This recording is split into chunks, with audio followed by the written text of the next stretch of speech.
Welcome to Middle East Breakdown on ME24. With you is Hayvi Bouzo, and with me is my co-founders, Dan Feferman and Stefan Tompson, who's also the founder of Visegrad24, which is our amazing partner platform. I want to talk to you today about a special episode that we have today. Of course, first, that we are the three co-founders of Middle East 24, that we're going to be discussing developments in the Middle East, but we're going to be focusing in this special episode on Israel's 78th Independence Day. And we're going to try to reflect on this remarkable day for the Jewish journey. And we're going to go back to the history of people across different Jewish diaspora calling and the prayers for the return of Zion to Jerusalem, and then to the rebirth of the modern day state of Israel by the founding father of modern day Zionism, Theodor Herzl, and other Zionist leaders like Zev Jabotinsky, and of course the founding president of Israel, David Ben-Gurion. So we're going to try to unpack talking about Israel's history, the refounding of Israel, Israel today, the challenges, the shifting realities around it, the growing alliances with Arab and Muslim countries, and of course, the growing anti-Semitism and the anti-Israel rhetoric that we're seeing happen in the West. And we're going to talk about where are we going next from here. And before we begin, follow us on X, Instagram, YouTube, and give us the best rating on iTunes, Spotify, or whatever it is that you use to listen and watch us on Middle East Breakdown. And of course, stay tuned for our newsletters, and also check out our Middle East Journal website, where we have a home for many deep analysis articles, opinion pieces, and investigative stories that are coming from across the Middle East, North Africa. Okay, well, let's start the conversation. It's wonderful to have now all of us, and of course with us for the first time, Stefan Tompson, our Middle East 24 co-founder and the founder of Visegrad24, which is our awesome partner. So it's really good to have you. The three of us were the co-founders of Middle East 24, but today we're going to be talking about something that is happening today, actually, which is Israel's Independence Day, Yom HaAtzmaut. I think so much is happening in the region. There's so much to kind of talk about in terms of Israel since its refounding, its history. But I kind of want to note to something that I experienced literally a few days ago, which I believe is life-changing, because I went to Poland, where you're actually based, Stefan, and I went to Auschwitz. And it was, I think, as somebody who I thought I knew about the Holocaust and what happened, it was life-changing for me. And it was, for I think a lot of people who don't realize how massive this concentration camp was. I mean, I just realized when I went to Auschwitz too, and I don't know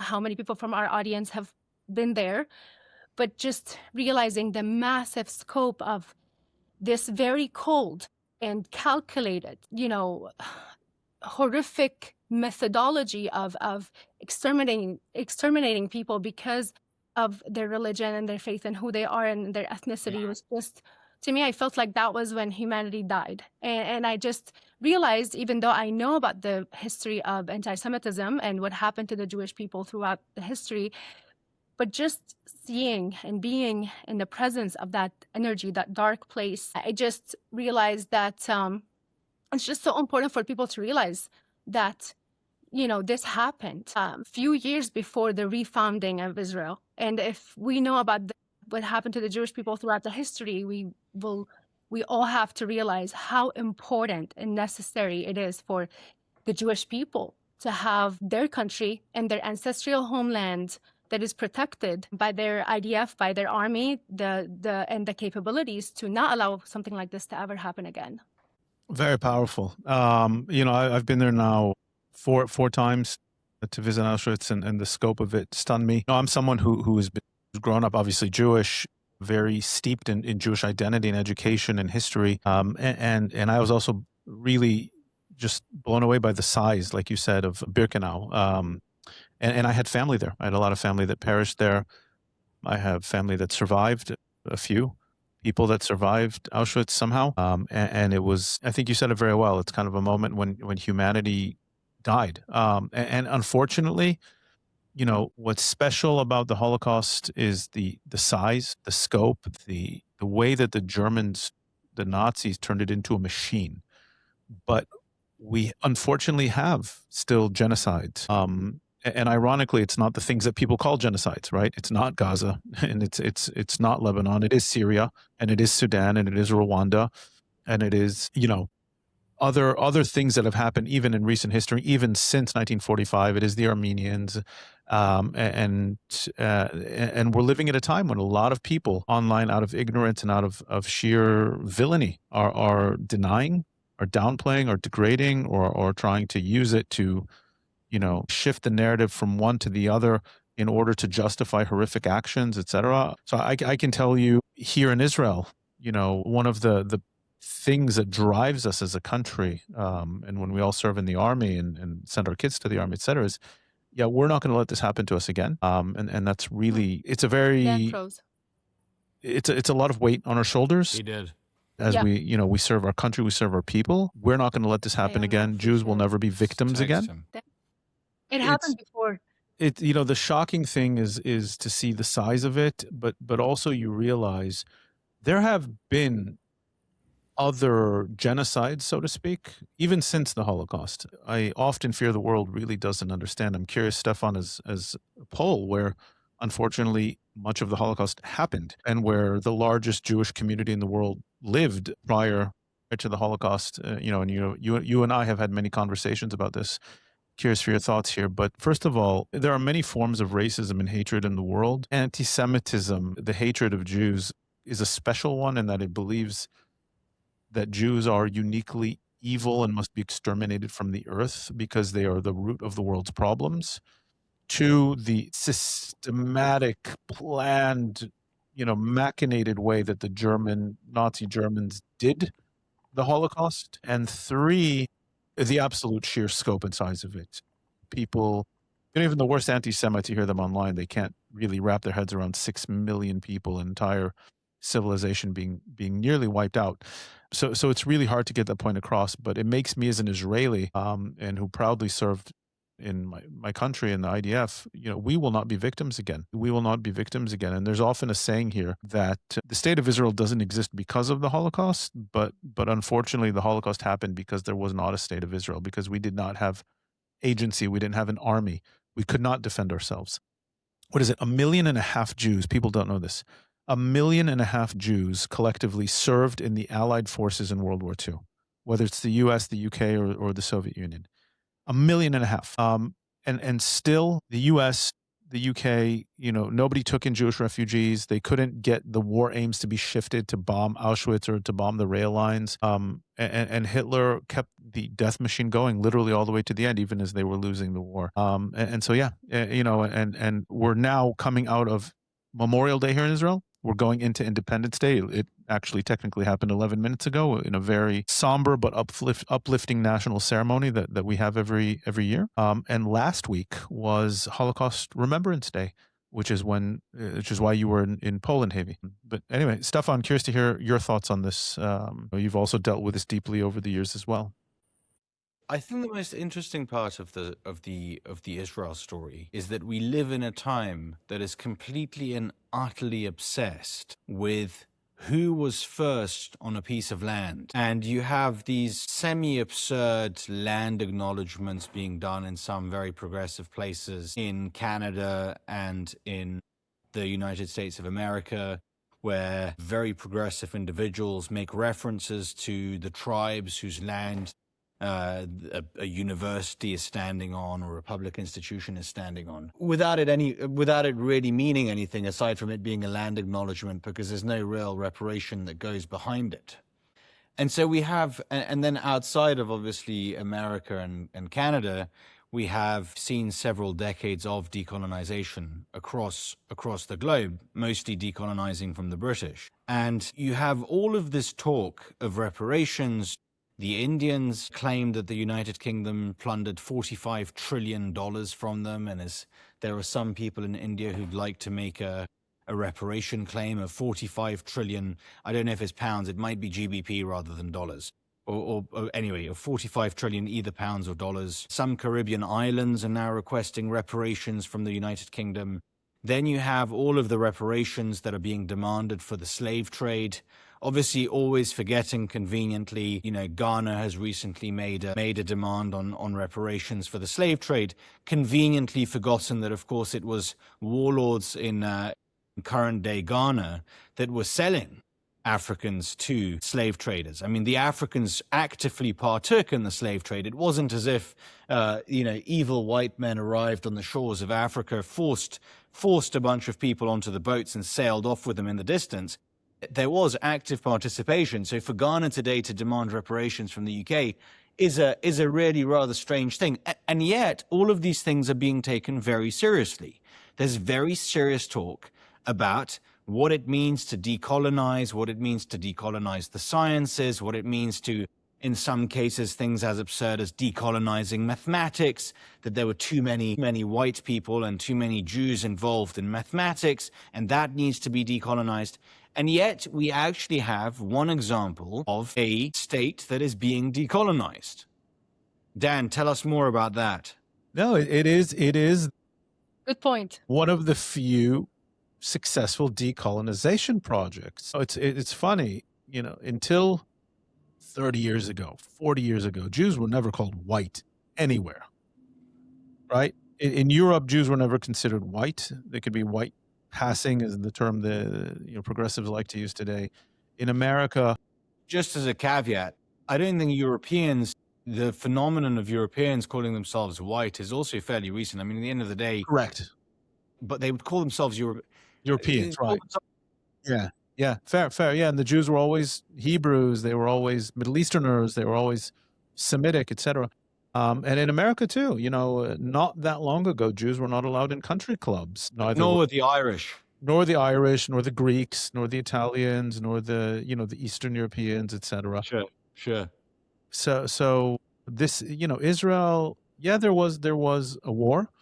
There was a tragedy. There was displacement in 1948, but my family was also displaced from other parts of the Middle East, and unfortunately, that was literally what happened in most of the world post World War II. Is you had population shifts and transfers, but the founding of Israel, like you said, it is a successful decolonization project. It is an ancient people reclaiming its heritage, its national identity, its homeland, its language. The religion was always there. The language was always there for religious purposes. Due to a mix of Arab rejectionism, which morphed into Islamic rejectionism, it wasn't like that at the beginning.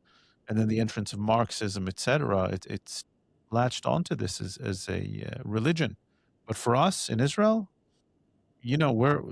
this is our home. It's our identity. We know what we're doing. We know where we are. We know why we're there. We know what we're fighting for. And what you said is very interesting because also you see this, for example, I mean, I saw this when I went to Spain and I saw the Museum of Madrid, how they were depicting the Jewish people as very Middle Eastern, like darker skin, right? And that was kind of the systematic propaganda of that time to justify the genocide that was being committed against the Jewish people, which are the Spanish Inquisitions.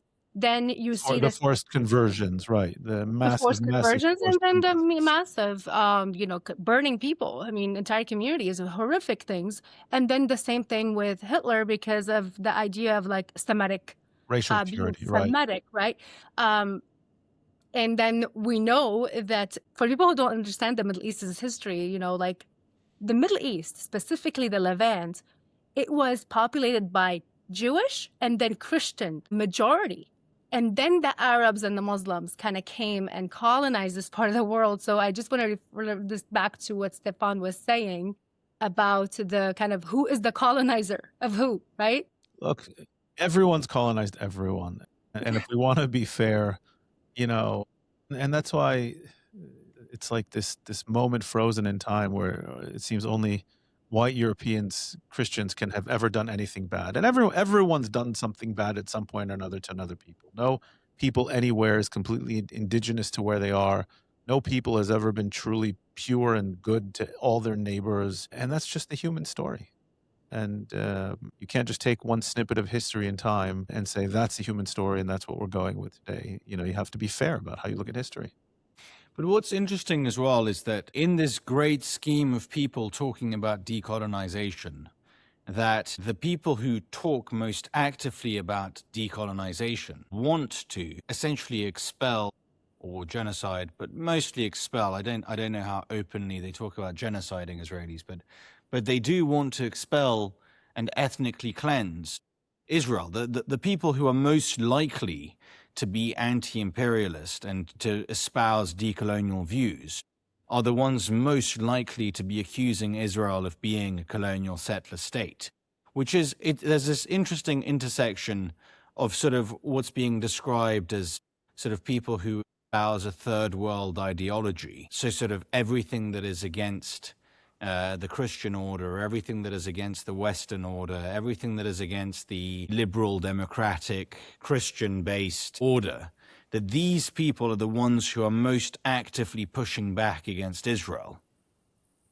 and who don't seem to see any hypocrisy or any contradiction in the fact that the Arab invasions of the 7th and 8th and 9th centuries, which pushed across large swathes of the Levant, of course, and then northern Africa, and then not just northern Africa, but all the way into the entire Iberian Peninsula and all the way up to Poitiers, where they were stopped by Charles the Hammer, Charles Martel. And then conversely, and it didn't stop then, because people assumed that, oh, well, the Muslim push forward and the Muslim colonial effort stopped there. It was stopped by the French, and then the Reconquista sent them packing, and Al-Andalus became Spain again. But that's absolutely not true, because they needed to be stopped at Lepanto, and then they needed to be stopped at the gates of Vienna by King John III Sobieski, and then they needed to be pushed back.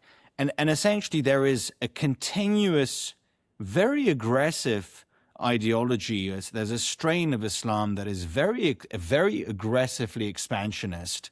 And they have this concept in Islam of two houses. One is the house of Islam and the other is the house of war.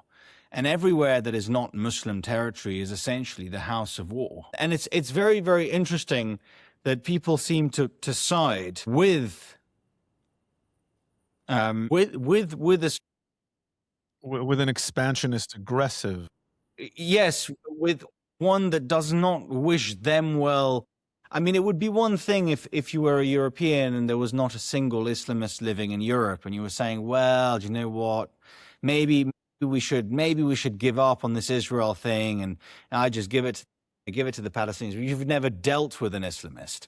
I've seen an incredible series of videos that someone has done an aggregation of videos.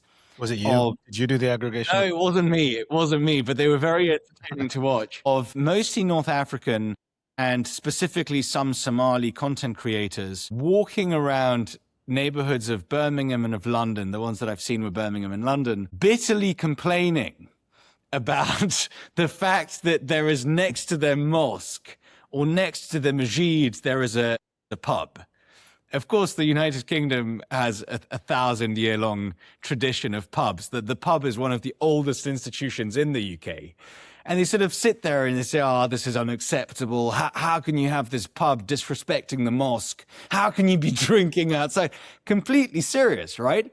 So even on this sort of most basic level, where the in some ways what can be described as colonialism through migration, and in this case, most of it legal migration, of course, of coming to a country, wanting to subvert it, wanting to change it, wanting to subordinate it to your aggressive expansionist culture, to the extent where you complain that the pub that has stood there for 100, 200, and in several cases, hundreds of years, is disrupting your brand new prayer house, because mosques in large numbers have not existed in the United Kingdom or more broadly in most of Western Europe.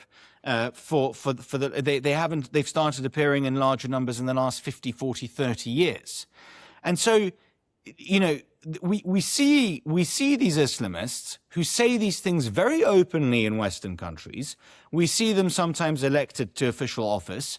I think a very interesting case that we have is the self-described Palestinian, Syrian-born, today French member of the European Parliament, Rima Hassan, who was recently arrested, and she was arrested with drugs on her person, including weed and including a form of methadone, and she was given a home in France. She was given not only a home, she was given a chance to succeed, a chance to make a fair amount of money as an elected official in the European Parliament, a chance to represent her adopted country, the country that gave her a home, the country that gave her an education, the country that gave her women's rights, the country that allows her to walk around without a hijab on her head, the country that has given her absolutely everything. And she sits there as a member of La France Insoumise in the ranks of Jean-Luc Mélenchon's party, who ironically started out being an activist against the veil because of the French concept of laïcité, which is deeply inscribed after the French Revolution, then realized keep religion out of the public sphere. It's something to do in your private home. Correct. Then he realized that in order to usher in his version of socialism, it could not be done with working-class Catholic votes, realized that the most efficient way to get there was to convince migrants and first, second, and third generation to vote for him, realized that many of them did like the veil, and so became a very, very prominent defender of the veil. And now Rima Hassan is in his party, and she's probably the most... she's probably the loudest pro-Palestinian voice in France. And the reason I specifically bring this up is recently there were photos of her that were leaked. Well, they weren't even leaked. She posted a photo of herself in a bikini on her own Instagram page. This was picked up and then posted on X. And the reason, there's nothing shocking about the bikini photo. The reason I bring up specifically the bikini photo is her main cause, which is Palestine, because that is truly, she might be a French elected official, but she does not represent France. She represents the cause of the Palestinian people. That is really her top priority in the European Parliament. And she herself could not go out in Gaza and go to the beach in a bikini because there is a morality police. So I actually Googled this. I was actually quite interested in whether that was the case. And there have been documented beatings of women who've attempted to go to the beach in a bikini in Gaza. And I'm assuming that the same would hold true for her drug use. I don't think her Islamist friends and the people that she defends in the Gaza Strip would be particularly fond of her using drugs. And yet she abuses all of the freedoms of the West. Well, in this case, not a freedom, because actually drug use, in her specific case, the drugs that she was caught with were actually illegal in France as well. But she uses the freedoms offered to her by the West. She's a female elected official, enjoys all of the benefits of the West, and spends her entire time knocking it. And the fact that this is why when we talk about that, this great frustration is the people who are supporting this, who preach decolonization, then end up supporting people with very colonial aims. And I find the hypocrisy and the double standard, and in fact, more than anything, just the stupidity and the ignorance, incredibly offensive and very annoying.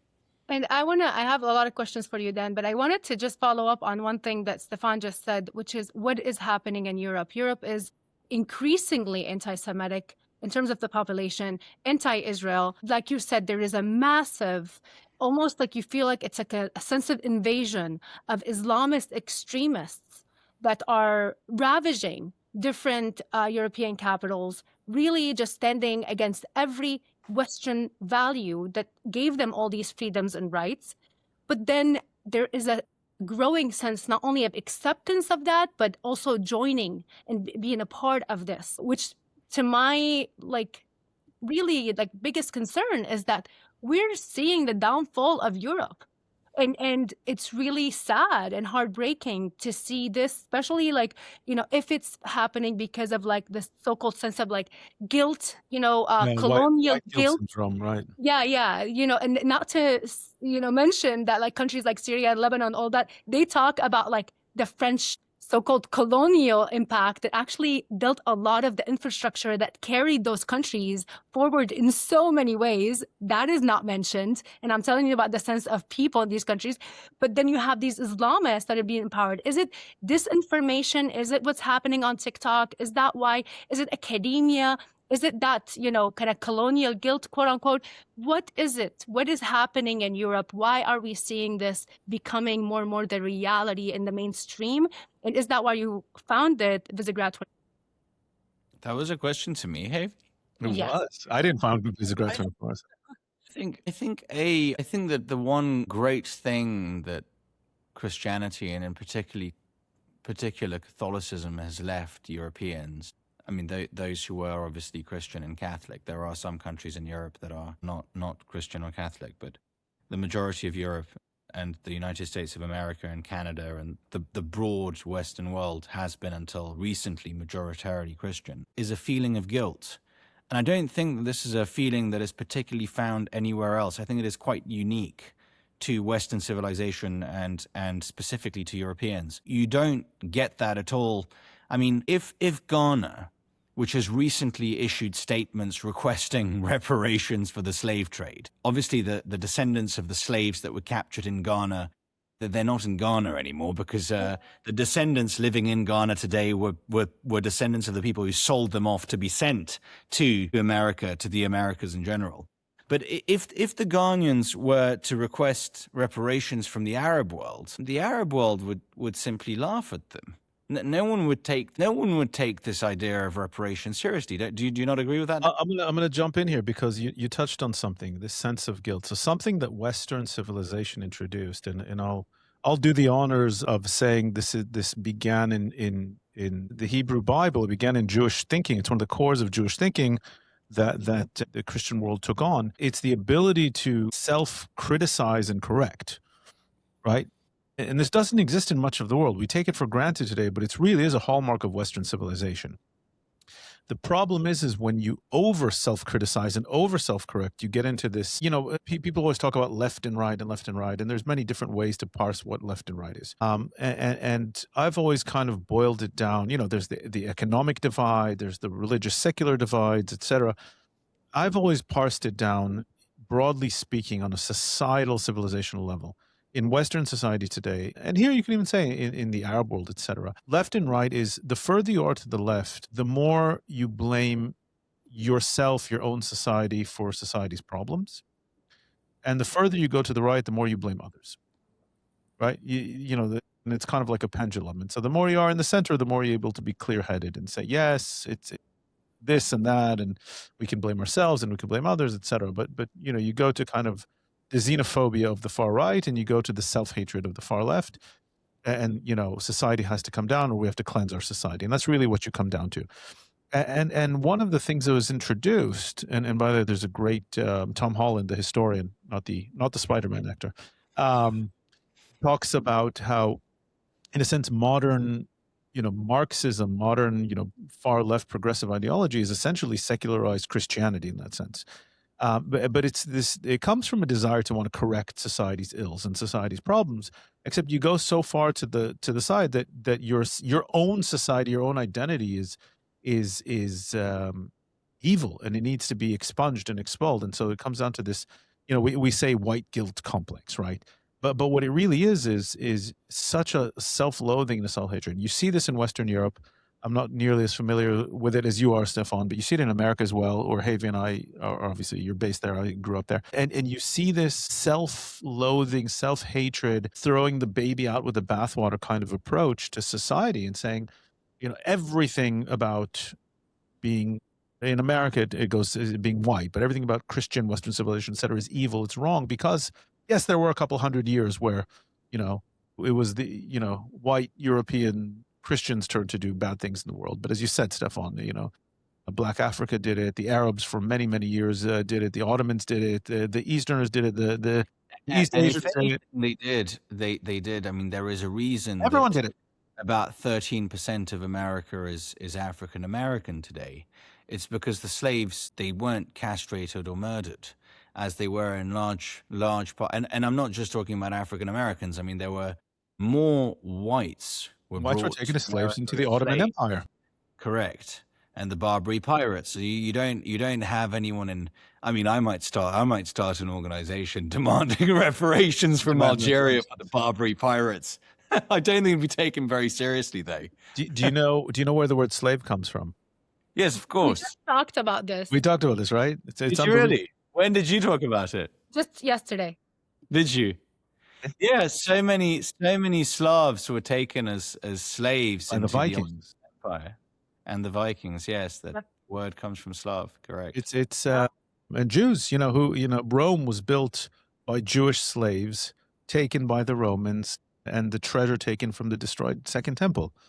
We visited the Colosseum. I was floored to learn that the Colosseum was built by Jewish slaves using Jewish looted treasure from I Judea. didn't know that. I didn't know the Colosseum was built by Jew. That is news to me. I didn't know. Me neither. Wow. Yep. And if you go to Rome today, just outside the Colosseum, at the entrance to the Roman Forum, you'll see the Arch of Titus. There's a famous picture, the world's first selfie, of the Romans looting the ancient temple of all its treasures. Yes, The of ancient temple of course. Jerusalem, With the all its big treasures. Hanukkah, with the big menorah. That's exactly right. Yes. But yeah, that I wanna Yeah, jump because we want to go back to Israel. Let's kind of go deep into Israel, the history and the realities today, and then we can talk about the Let's do it. future. Of course, like there are different, and I know that there's a lot of disinformation and complete ignorance, and unfortunately, about Zionism. But to me, I know that Zionism is actually founded in all of the Abrahamic religions, including Islam itself. And it talks about the Jewish people, about the return to the Holy Land, about Moses, the people of Israel, all of the above. Now, modern day Zionism, which was founded by Theodor Herzl, I consider that Theodor Herzl and then Zev Jabotinsky, who I'm personally a fan of, who were both journalists, by the way, were more center-right. But then Israel was actually founded by David Ben-Gurion, who was more left-leaning. Then Israel today is basically, and yes, I want you to correct me to I want your input, because now Israel has shifted again towards the more center-right, and there could be so many reasons. We know that the Oslo failure contributed, the intifadas, the second one was horrific, very bloody. Of course, just seeing what's happening in terms of Arab countries, the hatefulness towards Israel that was continuous for decades, and of course, October 7th. So that there is this shift towards the kind of more center-right in Israel, generally speaking. But it's like, is it because of these reasons? Is it because Israel is kind of going back to the founders, of modern day Zionism? Can we talk about these kind of realities? Yeah. Is there a split like it's being promoted? There's a lot to unpack in that question. So first of all, Herzl didn't invent modern Zionism, but he was the one who organized it the best. There were a number of thinkers and organizers. So Zionism, people massively abuse and misunderstand this word. And it was purposefully turned into a bad word by the Soviets, actually, in order to be able to tarnish it, to go after Israel. Zion just means Jerusalem. Zion is another biblical word for Jerusalem. And historically, since the exile from the land of Israel, from Judea, which is where the word Jew comes from, the Jews have yearned to go back to Zion, to Israel, to Jerusalem. So that's where the ancient term comes from. And this is an old sentiment among the Jewish people throughout all of history, throughout all our exiles and diasporas and wanderings. Come the 1800s, and nationalism begins to awaken in Europe, especially at this time. The concept we think of as Europeans having national identities is fairly new. And we have here the most European person in history with us who can attest to this. But, we talk today about Poles and Romanians and Hungarians, etc. People didn't speak in that language 200-300 years ago, or 200 years ago even. This is fairly modern. And so people started coming up with these ethnic national identities, which is, by the way, something that Americans have a really hard time wrapping their head around. But Europe understands this much better. Within that, the Jews will say, listen, we're an ethnic group, we're a religious group, we have our own identity, we have a deep identity, we've never been welcomed here. And you had competing visions and ideas of what to do with growing anti-Semitism. Herzl and others saw the Holocaust 100 years before it happened, or 70 years before it happened. And they said, some said, okay, let's become Russian revolutionary communists where everyone will be equal. Some said, let's go secular. Some said, let's go fully religious and detach from society. And the Zionists said, we need to become a nation like all these other nations that are popping up around us. And the only place that makes sense to do that is in our historic homeland, the land of Israel. And so begins the modern Zionist movement with different streams and visions, etc. Now, when you say terms like left and right, etc., again, it's something that's very confusing in the modern era because, I meet a lot of delegations here in Israel, and something I always point out to them about Israel is, and I love doing this especially with Americans, right? When you say left and right in America, what are the big issues? And people say, oh, gun control and abortion and taxes and social medicine and environmental issues. And I said, none of those are left and right issues in Israel. We literally don't talk about those. We don't care about those. We have free healthcare. We have abortion. There are no gun rights, et cetera. We all care about the environment, but don't really do anything about it, et cetera, et cetera, et cetera. So when you say lefts and rights, it changes from era to era, from country to country, from society to society. And if we ask Stefan, just based on what we've heard the last 20 minutes from him, it's the Islamic takeover of Europe and the people forgetting their Christian European heritage, etc.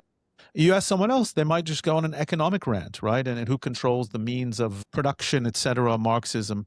So when you, Ben Gurion and the people who had more control over the founding institutions of the state of Israel were very secular people on the one hand, but they were deeply ingrained in their Jewish identity and history. So we can't talk about Jews in the same sense that Christians can talk about Christians or Muslims as Muslims, because you can be a perfectly secular atheist Jew and still be completely entrenched in 2,000, 3,000 years of Jewish history and civilization and language and culture. So, and vice versa. You can be a very religious Jew and not be, wanting to, there are plenty of very religious Jews who live, in Europe or in the United States and have no desire to move to the state of Israel. Ben Gurion was deeply, deeply fluent in the Bible, deeply fluent in Jewish history, deeply fluent in Jewish civilization. He was not a religious man in the modern sense of the word. He was no less willing to fight for the cause, right? He was one of the founders of what became the IDF, the Haganah, the defense forces. His main rival was Jabotinsky. And Jabotinsky's view was more the kind of rivalries between what we're calling left and right, between the kind of founding Zionist figures here, had more to do with what is Israel's role in the world? Do we integrate into the region or do we not? How much is the religious aspect a part of who we are? Ben Gurion thought that religion was passé, that everyone would become kind of civilizational Jews as opposed to religious Jews. And he thought that the concept of religion was outdated and silly, and that everyone would be highly literate, but secular Jews. And first of all, it turns out, and I kind of have a deep sense about this, that you cannot detach people from religion. You can't detach the Jews from the Jewish religion. And then jump forward to the 1970s. It's funny, I can hear the techno music blasting, off in the distance as people have started the celebrations. You can't detach that. And so you have a couple things that happened. So first of all, the 1950s saw a major influx of Mizrahi or Middle Eastern and North African Jews who did not undergo the same secularization process that the European Jews, the Western European, Central European Jews by and large underwent. Secondly, living in a hostile neighborhood forces you to be nationalistic, right? And I'm not saying that in a bad way. When you're constantly being attacked for who you are, and you constantly have to defend who you are, and you're constantly fighting for the flag and for your identity, and you're being told that we're going to kill you because of your flag and your identity, it hardens your identity. Now, that can be a secular, it can be a religious. Today, what you have, jump forward now 78 years after Israel's founding. And if you really want to go Israel's founding, it's not the declaration in 48, but really the modern Zionist movement, which harkens back to the late 1800s and the major waves of immigration of Aliyah to Israel from the 1900s. You have a mix. You have deeply religious Eastern European Jews. You have modern but traditional German Jews who came in the 1920s and 30s and who were middle class and highly educated. You have then highly secular Jews who came from kind of more socialist, Soviet kind of backgrounds. And by the way, that's where Ben Gurion and a lot of these people were ideologically socialist, okay, which is why a lot of the founding institutions of the state and why Israel was a socialist country really until the 1970s and 80s, especially the 1980s. And then you have the deeply traditional, borderline religious Mizrahi Eastern Jews who came in. And then you have demographic growths, right? So the ultra-Orthodox were almost extinct after the Holocaust. They have more kids, and they have kids faster. And then you have the national religious who, this is a fascinating trend in its own right, and maybe we can do a whole episode on this, which blends Jewish nationalism, i.e. Zionism, with a more modern interpretation of religion and Zionism melded together, whereas the ultra-Orthodox tend to not be Zionist, by the way. Ultra-Orthodox. I saw like one of members of the Haredim community were trying to drop the Israeli flag. The ultra-Orthodox in Israel. What's going on The there? ultra-Orthodox in Israel say something very simple. Because the country was founded not by Torah-observant ultra-Orthodox Jews and does not have to do with the coming of the Messiah, this is not our vision. But how it has nothing to do with the coming of the Mashiach? So the Zionist religious Jews say this is part of the process of the coming of the Messiah and the reestablishment, etc. The ultra-Orthodox say, no, Ben-Gurion and the seculars founded it. This is not ours. We're going to live here. We'll be practical about it. But this is not a state that we can ideologically support. So this is the rift between the Zionist Orthodox and the ultra-Orthodox. The ultra-Orthodox are not Zionist. They're not right-wing in that sense. They're actually incredibly left-wing in that sense. But they're a small community, right? Well, they started out as 2-3%, and now they're 12%. And they have kids more, they have bigger families, and they get married younger, and they have kids faster. And so they're going to grow and grow and grow. A quarter of first graders are ultra-Orthodox. A quarter of Israel's first graders are ultra-Orthodox. And that's going to keep growing. The nationalist Orthodox have more kids as well, but there's also kind of a fallout rate of people who, because when you grow up nationalist Orthodox, Zionist Orthodox, you're much more exposed to the outside world. So every single nationalist Orthodox family I know, a quarter of the kids or a third of the kids do not end up becoming Orthodox, observant, religious later in life. And you don't really have a whole lot of secular Jews who go the other way. You do have some, right? You have some, but by and large, if you want to talk statistics, you don't have a whole lot of secular Jews who become religious. Now, because like you said, the failure of Oslo, right? There was a belief system here that if we can meet them halfway, if we can offer them this land for peace that they claim that they want to end the conflict, etc., then they will meet us halfway. They'll recognize us. We'll recognize them. We'll handshake, and we'll have a two-state solution and peace in the Middle East. And it was a massive failure because the Palestinians didn't want that. They just wanted it as an excuse to carve out more and keep fighting. And that hardened a lot of Israelis who were very on the left, pro-peace, etc., and it pushed them to the right. And so when you combine, and then you have Gaza, right? People forget this, not in Israel, but in the world. Israel left Gaza in 2005 with the promise to say, you know what, we'll get out of their hair. Just so it's clear that it's not that, Ariel Sharon, it wasn't that the right wing were not for peace. It's Ariel Sharon was a right winger. He was the founder of the modern settler movement. He was a brash, aggressive general. And he said, you know what? We can't reach an agreement with them. We'll get out of their hair. We'll get out of their daily lives. We'll give them Gaza. They'll have a semi-state. We'll get out of half of the West Bank. They'll have a semi-state. And we won't have to control them day to day anymore. And you saw what happened leading up to October 7th. So a lot of Israelis say, you know what?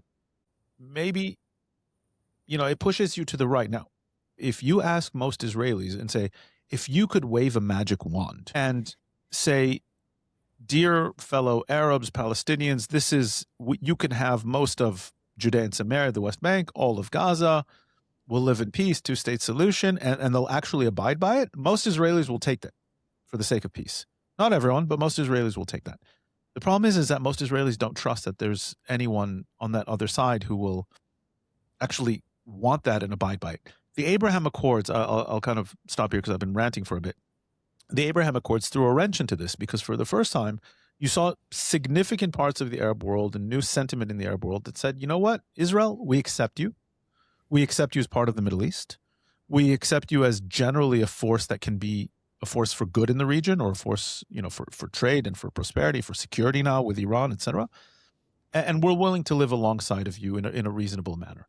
And so this is not the same kind of kumbaya, peace rallies, peace organizations. that you had in the 1990s and into, that which erupted in the 2000s. But it is that kind of mentality that a lot of Israelis are saying, you know what, it is possible to have peace, but we have to be strong. We have to be strong because the world lets us down time and again. The world turns on us time and again. And if we're not strong and able to defend ourselves, right, then nobody wants to make peace with a loser. They want to make peace with a winner. So let's talk about this because you mentioned very importantly what's happening in the Middle East, right? There's a shift in public opinion towards Israel that is increasingly happening across Middle East, North Africa. Specifically, you can see it on social media. Now we can talk about the Abraham Accords, of course, being a major part of why this is happening, but also we have to talk about the common threats about the Islamic Republic regime in Iran and what they have done across the region, the occupation of multiple Arab capitals, the massive amounts of killing and disruption and, really horrific things that have happened. And Israel has been the one country that has been actually confronting and dismantling this access in a way that is now unprecedented. And a lot of people are starting to see that the Abraham Accords and this expansion of the collaboration and relationships that are beneficial to all parties, right? Where there could be a peace of stability and prosperity, and that this whole access of war and killing and terrorism has been just nothing but destruction, across every country. The Abraham Accords have it actually now represents this hope, right, for the Middle East, North Africa, in terms of the model of how the countries could prosper, could stabilize finally, could work together. And Israel is the most powerful country militarily, and it's a very strong and kind of a big powerhouse economically, and has all of these innovations and things that a lot of other countries in the Middle East don't have. And that's just the reality of it. And people are realizing that more and more. But at the same time, as this is happening and more people across Arabic-speaking countries are being more pro-Israel and more pro-peace with Israel and seeing this hope, we're seeing that the opposite is happening in the West. So we have a major PR problem, right, that Israel is having right now. And I would love to actually get your perspectives on this. I want to start with you, Stefan. Why do you think that despite the realities that Israel is the only democracy across the Middle East, North Africa, that we're seeing this shift that is happening amongst Arabs, majority Arabic speaking, and Muslims who are seeing the realities of Israel, that realizing that Israel is actually a constructive partner in the region? We're seeing the exact opposite happening in the West. What is the issue here? What could be done to reverse this issue? I think it's interesting that Israelis are so obsessed with calling themselves the only democracy in the Middle East. And I think it's interesting partially because I don't necessarily think that we saw two in recent memory, two disastrous wars, American ground invasions that were meant to introduce democracy to Afghanistan and Iraq, not with very much success. I don't know. It's interesting. People bring it up as if it's some sort of incredibly powerful argument. I don't actually think it's a powerful argument at all. Why? I don't necessarily think that many Arab countries, again, I leave the sovereignty of Arab countries to their respective inhabitants. But I don't find the argument of, it's the only democracy in the Middle East a particularly compelling one. I do think it's geared towards the West. It's not geared towards the Arab world. You can still find it uncompelling, but it's not geared towards the Arab. No, I know that. I mean, I'm sensitive to that because, I grew up under a dictatorship regime. Know what it's like to be completely silenced, to have no rights, to lose everything, like your own kind of value as a human being is non-existent, right? In a country like Syria, for example. There's multiple examples of countries that aren't necessarily fully democratic that have performed immensely well. Like the UAE, right? I wasn't going to say the UAE specifically. I was actually going to say Singapore under Lee Kuan Yew, who I think is a very interesting example. Another very interesting one would be Bukele, who obviously is it rules with the mandate of the people, and I believe his last approval rating was at something absurd like 94%. If the study is to be believed, I think it's a believable study because you rid the country of the crime. But anyway, the point I was going to make wasn't actually one about democracy or lack thereof. there is an interesting shift in the Middle East where there is a growing number of intellectuals and thinkers and politicians or leaders who are taking a very decisive step away from Islamism. And conversely, the Muslim minorities that have been imported or that have arrived, however you want to describe it, in certain Western countries, particularly bad for that they do seem to be particularly radical in the United Kingdom and in France. France, the UK, and Belgium seem to have a particularly negative impact on second and third generation. And I bring those up specifically. Molenbeek, which is a neighborhood of Brussels, has produced more ISIS. You got jumped there, didn't you? You were attacked. What? You were attacked there. Yes. I was. Tell us about this. What No, happened? that story is not interesting. But what is interesting? That is interesting. What happened? There are more terrorists that have come out. Molenbeek was the single biggest creator of Western-born fighters that traveled to ISIS, which is absolute, like, it's a very tiny neighborhood of Brussels. Neighborhood in Brussels. Anyway, point being, you've got immensely radical second and third generation Islamists coming out of Western countries, and they're not necessarily coming out at the same rate from majority Muslim and Arab countries. Quite the opposite. Crazy, right? It's like, it depends where. I mean, obviously, there's still some pretty terrible people in Syria. The Taliban is still pretty active in Afghanistan. You know, let's not get overly carried away about the sort of image of this Middle East that is completely peaceful. That's true, but there's just the numbers are changing in terms of ideologically speaking. There's like the rising number of the tendency seems, and in the West, it's like declining, right? The tendency does seem to be of a pragmatic approach to Islam that migrants to the West don't seem to have. And I think it might be something to do with the fact that the migrants, and when I say migrants, I'm also talking about second and third generation Pakistanis, Somalis. These, specifically in the UK, Pakistanis and Somalis tend to be the ones that are radicalized. One of the leaders of Al-Shabaab was recently arrested in the United Kingdom. He was leading terror operations. I believe it was Birmingham. Don't quote me on it. I think he was living in Birmingham. I mean, it's kind of almost comical that this Al-Shabaab fighter was coordinating terror attacks from, some second-rate UK city. I mean, Birmingham is a second city in the United Kingdom. It's not necessarily second-rate, but it's, it has we just that lost all our listeners in Birmingham. Thank you. You just But the point I'm making is people of Birmingham is that the second and third generation migrants who don't become successful, who feel alienated in society, who feel like second-rate citizens, who've grown up in council estates, who've grown up on the periphery of what is happening, and who can't ever fully assimilate into British society, partially because they're not ethnically European. If you're a second or third generation French person living in the UK, you can essentially become indistinguishable from the people living in the UK. You might have a vague French look about yourself, but fundamentally, in the second and third generation, it's unlikely outside of your surname, you're unlikely to sort of stand out.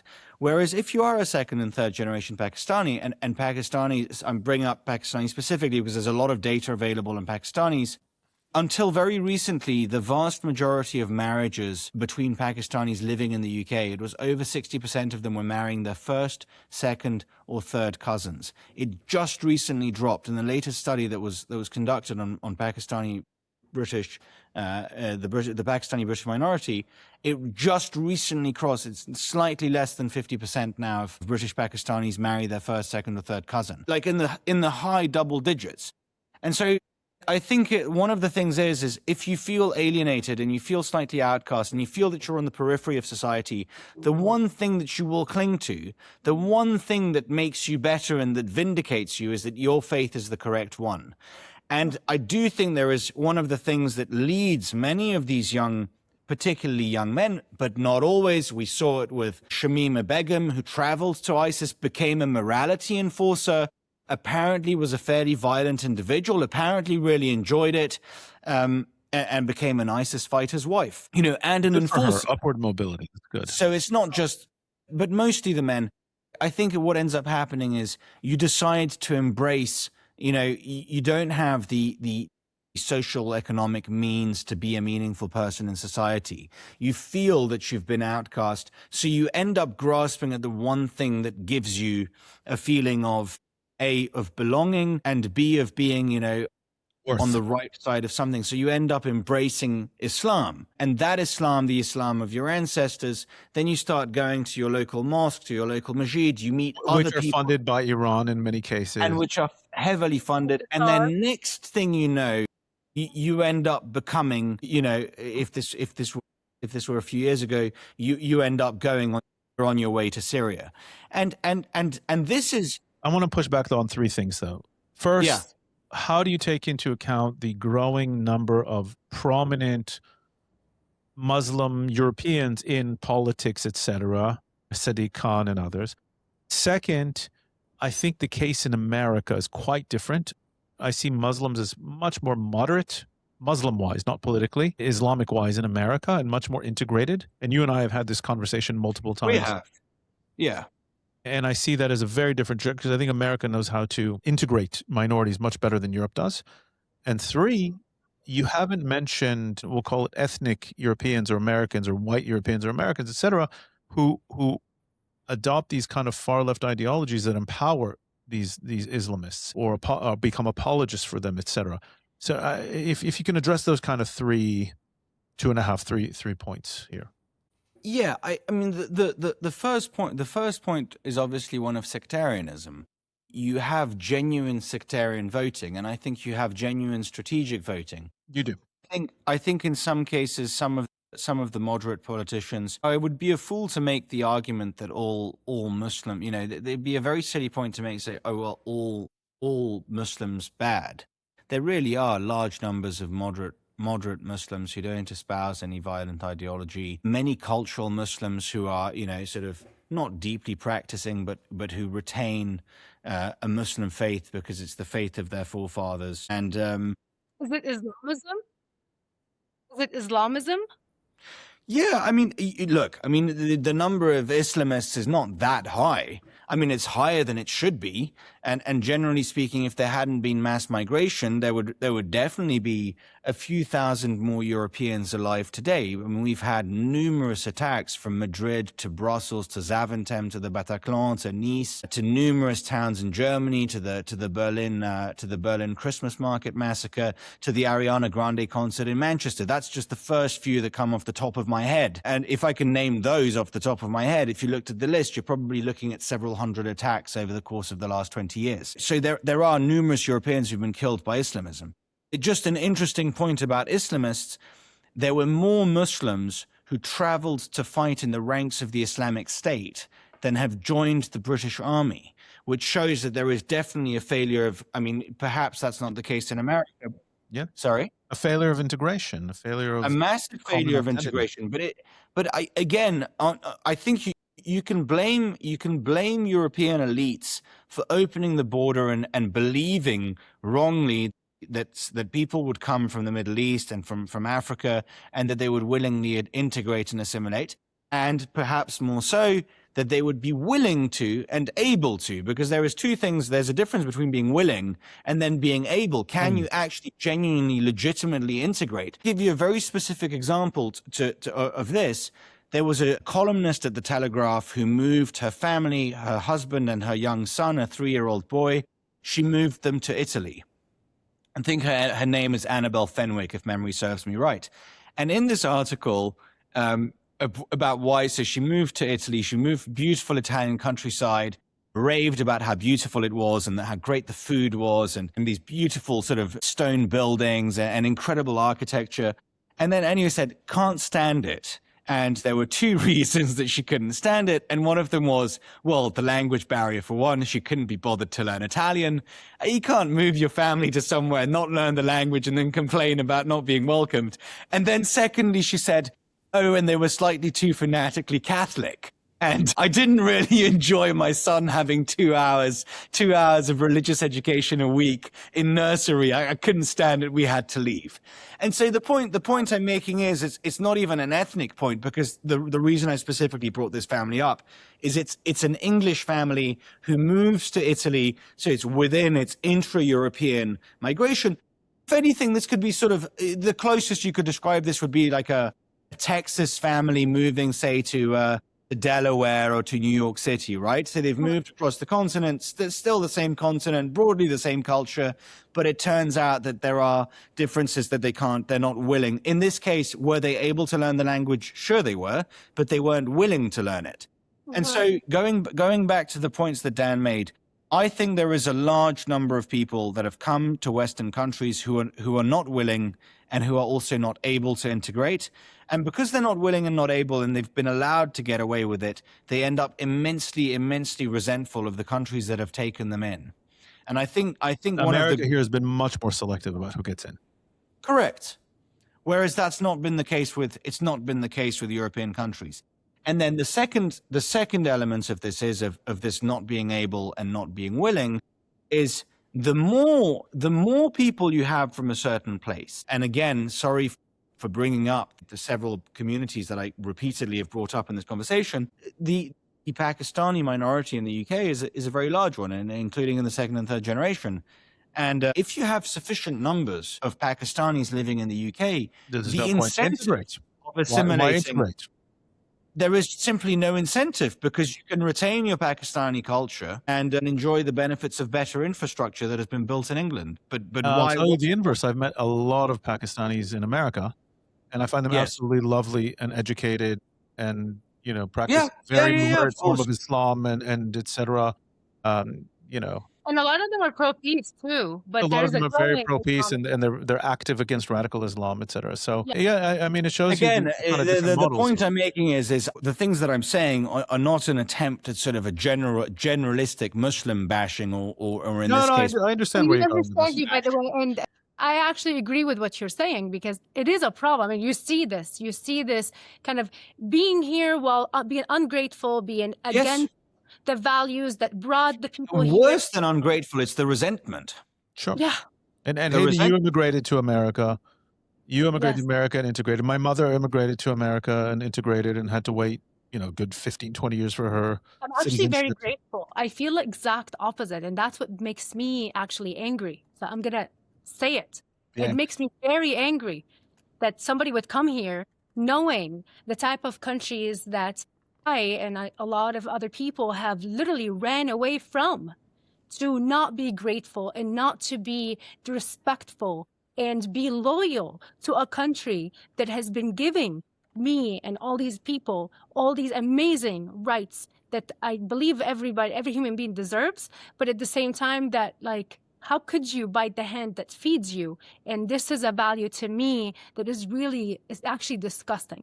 So I'm just going to say it out loud, because this is just my own personal experience. And it just makes me because I know how horrific things are in these countries. And, I just feel so bad when I see somebody who was born and raised in America, for example, and has no idea. And it's basically it is actually agreeing with people like that, who are Islamists, who are coming here, being ungrateful and trying to glorify something so horrific, so evil, because the people here who are born and raised in America, and they don't know, they're romanticizing something so bad. And it just makes me really worried, because I'm please guys, literally those people and me are running away from this. Don't allow this bad, hateful ideology corrupt and destroy the beautiful, very high valued kind of human rights and liberties that we enjoy, to kind of become, God willing, like these countries that we ran away from. This is just, for me, it's a trauma response. But I actually wanted to go back to you then, because I talked about the PR issue. I think it is important to talk about this. Why do you think there's this kind of gap between the realities and people like me coming from a majority Arab Muslim country, kind of knowing, right? What Israel is to the region, what Israel is to its own citizens, Jews and Arabs. But then you see that in the West, there is things are going in the exact opposite direction. I mean, Stefan brought an important point, which is the radicalization and the Islamists that are infiltrating institutions, communities, media, now politics, you name it, right? But what else? Like what is, it can't be just that. And why is it, not being, I think, confronted enough, in my opinion. I'm just going to say it.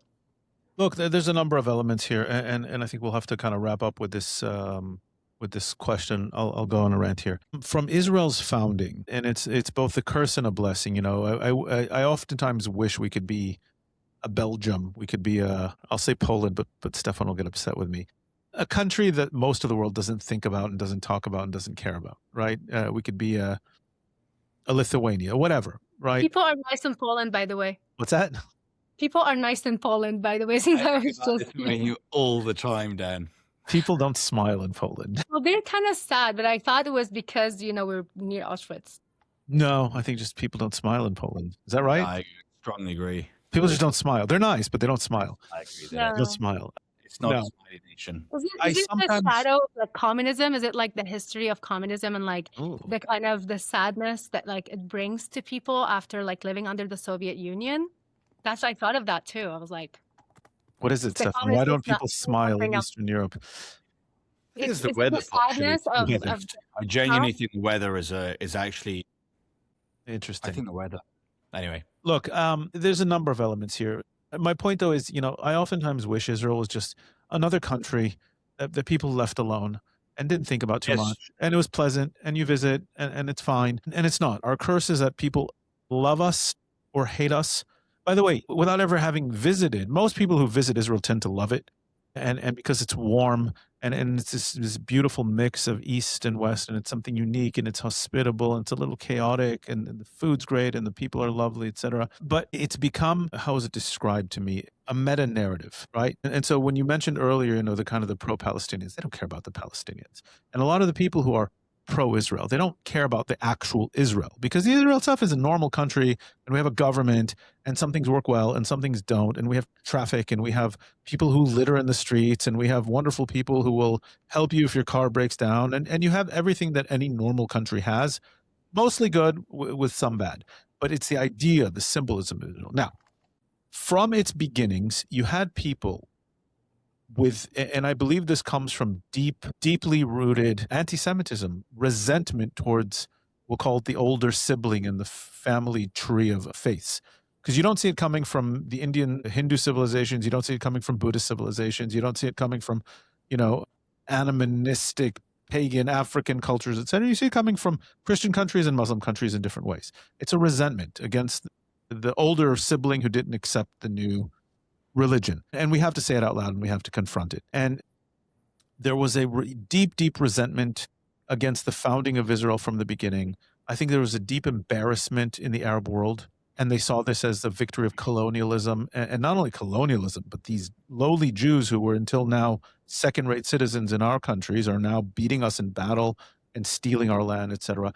And then you had a combined Soviet Arab nationalist campaign in the educational systems, in the universities and academia, in the press, a propaganda campaign crafted by the KGB for decades to delegitimize Israel for its own sake and as a way to splinter the West, because they saw it as a plant of Israel in the West, of the West in the Middle East. And you can't ignore the effects of that.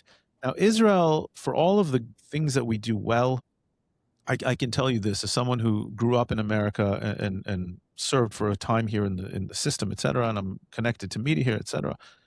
By and large, Israelis don't know how to talk to the world. They don't really understand how the world thinks of Israel, et cetera. And there's this kind of element as the world has rejected us. I mean, the founding of Israel is really a statement. The world has rejected us, so screw the world. We're going to do what we do. At the same time, there's this constant need to get attention, right? Stefan, you mentioned earlier this, like, why do you have to constantly bill yourselves as the only democratic country in the Middle East? Because we have this dual kind of schizophrenic aspect to us. On the one hand, we deeply care what the world thinks of us, and we're so flummoxed by how the world really doesn't understand us, and the sheer amount of just unbelievable misinformation, just evil misinformation, cynical misinformation campaigns about Israel, On the other hand, Israelis don't care about the world. They don't care what the world thinks. We are who we are. We're going to be proud. We are the Jews who didn't care what the world thought, right? Whereas the Jews who did care stayed in Europe. Those who went to America are assimilating in America. Those who stayed in Europe are no longer, or they assimilated into Europe. And we're the ones who said, no, we're going to be proudly Jewish. We're going to wear our Jewish identity. We're going to start up a country that everyone told us not to, and we're going to do it in everyone's face, and we're going to fight the wars, and we're going to be proud of who we are. And so it comes from that kind of culture. That said, and in our hearts, we are, and I don't want to use democracy in the technical term, but we are a genuine society that wants to build and improve and do something good for ourselves and for the world. And we don't know what to do. And this is my contention here. This is why we couldn't see October 7th coming. This is why the West doesn't understand Iran or jihadists in general or Marxism. We can't understand a society, a rival, etc. If you're talking about the Russians here, if you're talking about the Khomeini regime in Iran, if you're talking about Hamas or Hezbollah, who will take their best and their brightest, their best talent, all their resources, and say, we're not going to build up our own society. We're going to craftily and mercilessly and cynically tear down your society and get the whole world to turn against you. And we don't know how to comprehend that. And so, Visegrad is trying to fight that fight in one way, and ME24 is trying to fight that fight in another way. And there's a lot of amazing accounts of people who are trying to speak the truth and cut through these campaigns. But what we have to understand is that there's decades-long, cynical, wonderfully crafted smear campaigns that use 90% lies and 10% truths in order to smear and tarnish and get the world and get populations to turn against Israel. What we have a hard time in Israel, and I think Western societies, is understanding that there are people who fundamentally want not to build the world. They don't want to see a better world. They don't want to see their own society. They want to destroy. They have some other vision of what society needs to look like. And it's a messianic vision. It's a holy war vision. It's maybe they're kind of barbarians in that sense, that they're just addicted to chaos and war, and that's all they know as a society or a civilization. And we can't comprehend that. And so what you have is, if you look at Hamas, if you look at Hezbollah, if you look at Muslim Brotherhood, if you look at Iran, if you look at, I think even Russia, right? Russia hasn't progressed at all since the fall of the Soviet Union. You look at, they're not doing anything to advance their own societies. They're not doing anything to help their own citizens.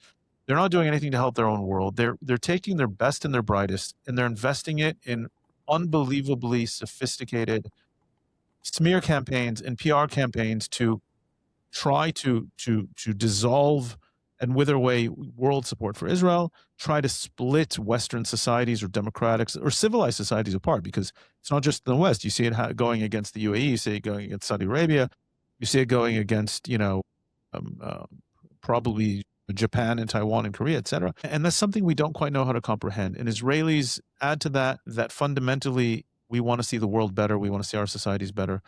We don't understand how to get into the minds of devious people who want to bring about destruction and hatred. And they're doing it both to weaken Israel, but also to divide and weaken the West based on this Israel issue. Because as I said, it's a meta-narrative.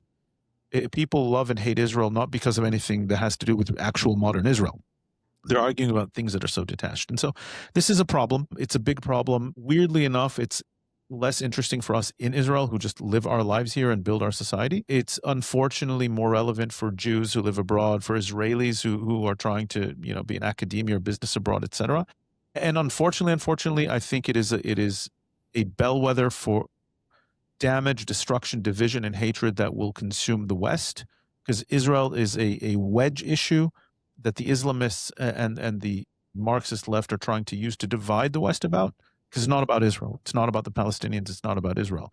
Look at every rally that has a Palestinian flag. It has nothing to do with the Palestinians. It has to do with bringing down that society and bringing in this third world revisionism meets radical Islamist chaos onto one scene. And the more we can just shine a light on this and kind of get more people to understand this dynamic and to aggressively shut down these bad actors who are utilizing and taking advantage of the soft underbelly of liberal Western society and its free speech and its freedom of religion and identity, etc.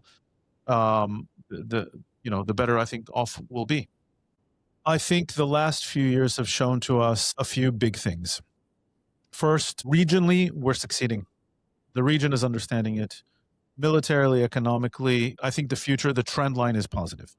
We have to stay strong. We realize we have to go after our enemies in Lebanon, in Iran, etc. And I think the region is appreciating us for it. One. Two, the big challenge is going to be Western opinion on these issues. I think the West is losing its own sense of identity. Three, we have a lot of internal problems in Israel.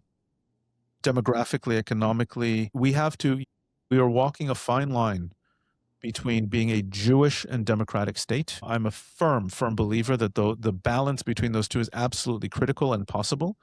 And I think the two and a half biggest challenges we have to do here in Israel, which has nothing to do with the region or the world, is the integration of two massive, and one of which is growing, communities within Israel, the ultra-Orthodox, who are not democratic or Zionist, but certainly are not integrated into the economic system, and the Israeli Arab community, which is 20% and is economically integrated to an extent, but needs an identity integration. And those are two massive, massive challenges we have to deal with in Israel. We have elections coming up in a few months. We'll talk more about that over the coming months. But, I've always been kind of less worried about our external foes and more about our internal challenges. And I think Israeli politics is very hung up on not wanting to deal with the domestic challenges and always saying, not until after we deal with Iran or with Hezbollah or with Hamas, etc.